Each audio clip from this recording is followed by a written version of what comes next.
Assalamualaikum warahmatullahi wabarakatuh. Hai, aku di sini ingin bercerita mengapa masih saja ada orang-orang tetap terjatuh ke viral hoax. Kenapa sih? Simak video sampai selesai. Menurut hasil penelitian yang dilakukan oleh seorang profesor bernama Y.D. Phillips, it's not because they are stupid. Mengapa demikian? Karena hoaks semacam ini memiliki daya tahan karena cara khas orang memproses informasi dan sampai pada keyakinannya.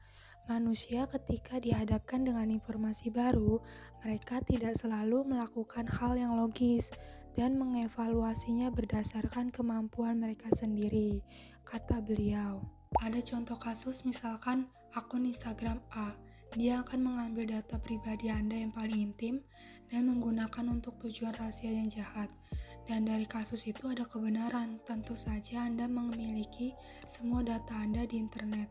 Dan kemungkinannya adalah data tersebut akan digunakan untuk kegiatan yang tidak Anda inginkan. Nah, dari kasus di atas, kita bisa disimpulkan atau kita bisa mengambil gambaran bahwa ternyata pola pikir otak kita saat dihadapkan situasi seperti itu, otak itu diatur untuk memberikan kita jawaban yang mudah. Jadi, jika ada tipuan yang menarik emosi atau intuisi orang, itu akan membuat orang itu tertipu, karena banyak orang yang tidak menghabiskan banyak waktu untuk memikirkan hal-hal yang mereka lihat di media sosial. Ada 3 jenis berita palsu loh. Pertama, clickbait. Clickbait ini biasanya dipakai di portal media YouTube dengan menampilkan judul sensasional agar para penonton tertarik dan mengklik video tersebut. Yang kedua, ada konten bersponsor. Sebuah cerita yang dibuat untuk tampil sebagai jurnalisme independen, tetapi sebenarnya itu adalah hubungan masyarakat atau iklan. Yang ketiga, jurnalisme yang dibuat-buat. Berita yang sesungguhnya dibuat-buat termaksud sumber kutipan dan lain-lain. Berita palsu bukanlah hal yang baru, tetapi apa yang lebih cepat dicapai melalui media sosial yang viral. Dan ada loh upaya untuk membodohi pembaca agar berpikir bahwa itu nyata.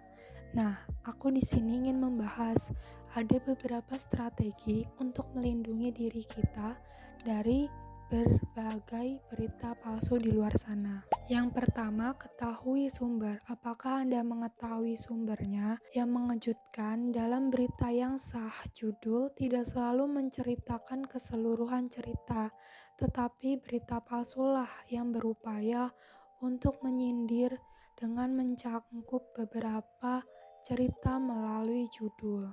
Yang kedua, cek penulis.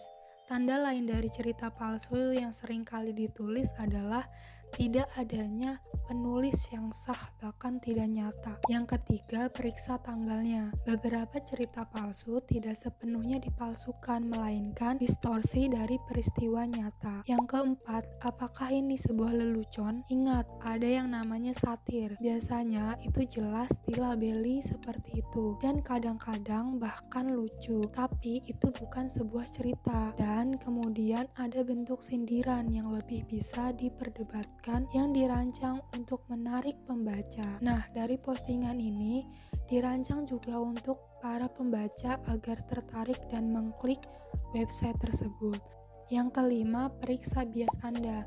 Bias dikonfirmasi mengarahkan orang untuk menyimpan lebih banyak informasi yang menegaskan keyakinan mereka dan mengabaikan informasi yang tidak baik.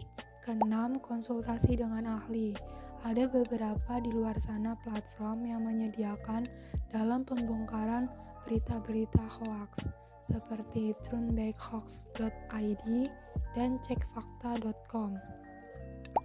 Setelah kita tahu strategi untuk pencegahannya, berikutnya cara mengalahkan berita palsu.